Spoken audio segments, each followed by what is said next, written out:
मरे राष्ट्र सारा भरे प्रेम से जो प्रभावी तुम्हारी तपो साधना। భారతదేశం 75వ స్వాతంత్ర అమృత మహోత్సవాలు ఘనంగా నిర్వహిస్తుంది. స్వాతంత్ర సముపార్జన కోసం తమ ప్రాణాలను త్యాగం చేసిన ఎందరో దేశభక్తులు, మహానుభావులను దేశం ఈ సందర్భంగా జ్ఞాపకం చేసుకుంటుంది. స్వాతంత్ర ఉద్యమం కోసం జరిగిన అనేక సంఘటనలు, అధ్యాయాలు సువర్ణాక్షరాలతో లిఖించదగినవి. భారతదేశ చరిత్రలో అలాంటిదే మరో మహత్తరమైన తేదీ 12 జూలై 1922. ఈ వీడియోలో రాష్ట్రీయ స్వయం సేవక సంఘం సంస్థాపకులు డాక్టర్ హెడ్గేవార్ స్వాతంత్ర ఉద్యమంలో నిర్వహించిన పాత్ర గురించి మనం చర్చించుకుంటున్నాం. ఆయన కాంగ్రెస్లో క్రియాశీలకంగా పనిచేశారు. కొంతకాలం విదర్భ ప్రావిన్షియల్ కాంగ్రెస్ కార్యదర్శి అయ్యారు. 1920లో నాగ్పూర్లో జాతీయ స్థాయి కాంగ్రెస్ సమావేశం జరిగినప్పుడు డాక్టర్ హెడ్గేవార్ సంపూర్ణ స్వాతంత్ర లక్ష్యం గురించి మొదటిసారిగా కాంగ్రెస్లో ఒక తీర్మానాన్ని సమర్పించారు. 1921లో మహాత్మా గాంధీ ఆధ్వర్యంలో నిర్వహించిన సహాయ నిరాకరణ ఉద్యమంలో డాక్టర్ హెడ్గేవార్ తన అద్వితీయమైన పాత్రను స్వాతంత్ర ఉద్యమంలో పోషించారు. ఆంగ్లేయుల సామ్రాజ్యవాదానికి వ్యతిరేకంగా జరిగిన ఉద్యమంలో డాక్టర్ హెడ్గేవార్ తనదైన ముద్రను వేశారు. దేశానికి స్వాతంత్రం సాధించేందుకు మిగతా విప్లవకారుల వలె జైలు శిక్షను అనుభవించారు. ఆంగ్లేయులకు వ్యతిరేకంగా పోరాడినందుకు ఆయనపై రాజద్రోహం కేసు కూడా నమోదైంది. అందుకు ఆయన 1 సంవత్సరం పాటు జైలు జీవితం గడిపారు. 19 ఆగస్టు 1921 నుంచి 11 జూలై 1922 వరకు ఆయన కారాగృహంలో ఉన్నారు.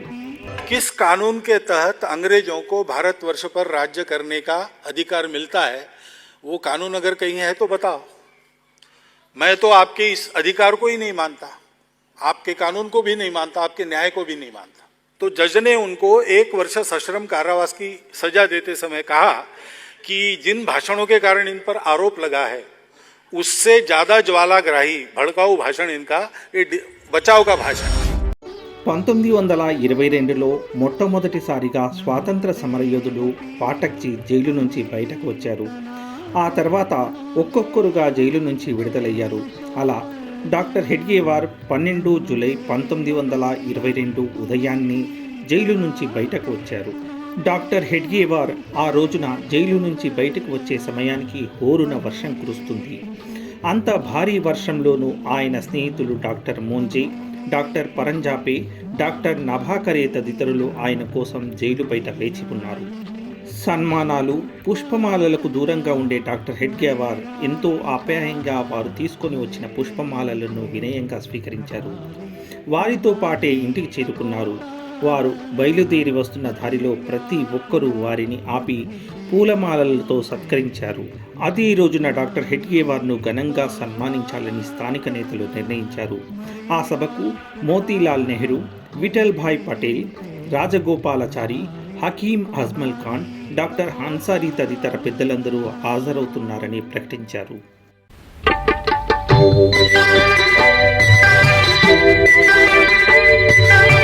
12 जुलाई 1922 को 1 साल की जेल की सज़ा भुगतने के बाद डॉक्टर हेडगेवार जी बाहर आए थे.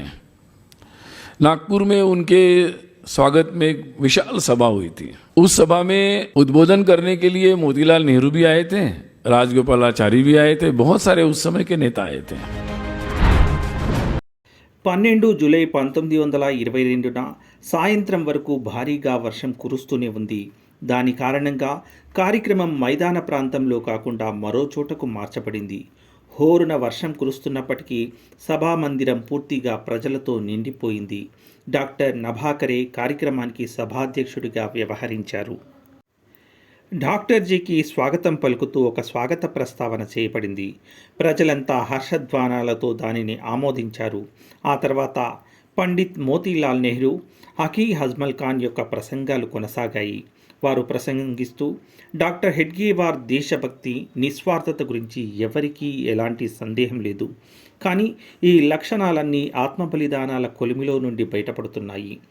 ఇది 100కి 100 పాళ్ళు దేశానికి ఉపయోగపడాలని మా కోరిక అని అన్నారు. అనంతరం డాక్టర్ హెడ్గేవార్ ప్రసంగించడానికి నిల్చున్నారు. వారి ప్రసంగం చాలా చిన్నదే అయినప్పటికీ ఎంతో ప్రభావవంతంగా సాగింది. 1 సంవత్సరం పాటు ప్రభుత్వానికి అతిథిగా ఉండడం వల్ల నా సామర్థ్యం పెరగలేదు. అది పెరిగితే దానికి మేము ప్రభుత్వానికి కృతజ్ఞతలు చెప్పాలి. అత్యుత్తమమైన లక్ష్యం నేడు దేశం ముందు ఉంచాలి. మార్గం ఏదైనా పర్వాలేదు, స్వాతంత్ర సాధనే అంతిమ గమ్యం కావాలి. అందుకోసం పోరాడుతున్నప్పుడు మరణం సంభవించినా దాని గురించి చింతించరాదు. ఈ పోరాటాన్ని ఉన్నత లక్ష్యంతో ప్రశాంతమైన మెదడుతో ఆలోచించి నిర్వహించాలని డాక్టర్ హెడ్గేవార్ తన అభిప్రాయాన్ని ప్రజల ముందుంచారు. నాగ్పూర్ తర్వాత యావత్మాల్ ఇంకా అనేక ప్రాంతాలలో డాక్టర్ హెడ్గేవార్ మిత్రులు ఆయనను ఆహ్వానించి ఘనంగా సన్మానించారు.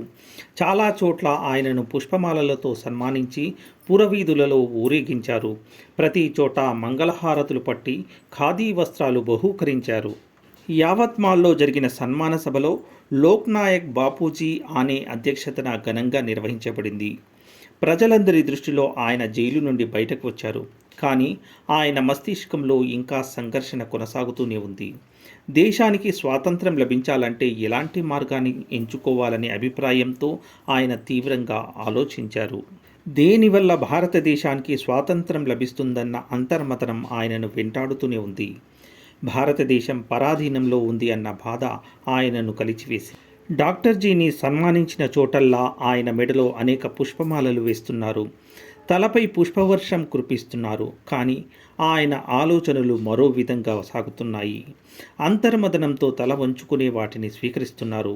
నిజానికి ఆయన మెడలు పూల కోసం కాదు, తీవ్రమైన అంతర్మదనంతో వంగాయి. 1925 విజయదశమి నాడు సంఘ పని ప్రారంభించిన తర్వాత కూడా కాంగ్రెస్ విప్లవకారుల పట్ల ఆయన వైఖరి సానుకూలంగానే ఉంది.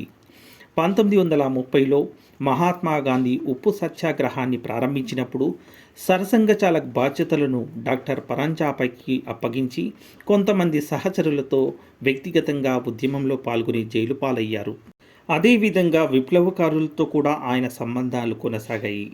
1928లో లాహోర్లో వైస్ కెప్టెన్ సాండర్స్ హత్య తర్వాత భగత్ సింగ్, రాజ్గురు, సుఖ్దేవ్ తప్పించుకున్నారు. రాజ్గురు పరారీలో ఉన్న సమయంలో నాగ్పూర్ చేరుకున్నారు. డాక్టర్ హెడ్గేవార్ అతన్ని సంఘులోని ప్రముఖ అధికారి అయిన భయ్యాజీ దాని నివాసంలో ఉండేందుకు ఏర్పాట్లు చేశాడు. అదేవిధంగా 1929 లాహోర్లో జరిగిన కాంగ్రెస్ సమావేశంలో 26 జనవరి 1930న పూర్ణ స్వరాజ్య తీర్మానం ఆమోదించబడినప్పుడు డాక్టర్ హెడ్గేవార్ సూచనల మేరకు జనవరి 30న దేశవ్యాప్తంగా త్రివర్ణ పతాకాన్ని ఎగురవేయాలని పిలుపునిచ్చారు. సంఘ శాఖలన్నీ త్రివర్ణ పతాకాన్ని ఎగురవేయడం ద్వారా సంపూర్ణ స్వరాజ్యాన్ని సాధించాలని తీర్మానించాయి.